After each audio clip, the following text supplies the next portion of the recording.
कोई जब आईना बनकर तुम्हारे दर पे पहुंचा है तो कमजोरफो तुम्हारा हाथ क्यों पत्थर पे पहुंचा है?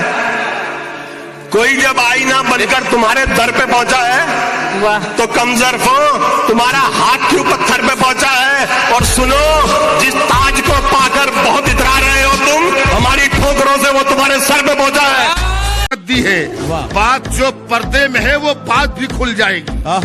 बात जो पर्दे में है वो बात भी खुल जाएगी। कल तला खुद तुझ पे तेरी जात भी खुल जाएगी। कल तला खुद तुझ पे तेरी जात भी खुल जाएगी। हमने देखा है सिकंदर को फना होते हुए, वक्त आने दे तेरी औकात भी खुल जाएगी।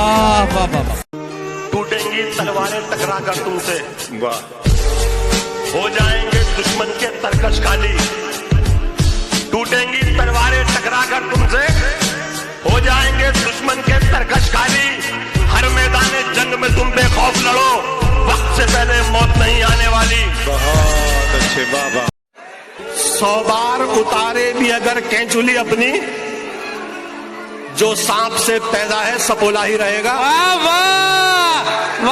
100 बार उतारे भी अगर कैंचुली अपनी, जो सांप से पैदा है सपोला ही रहेगा।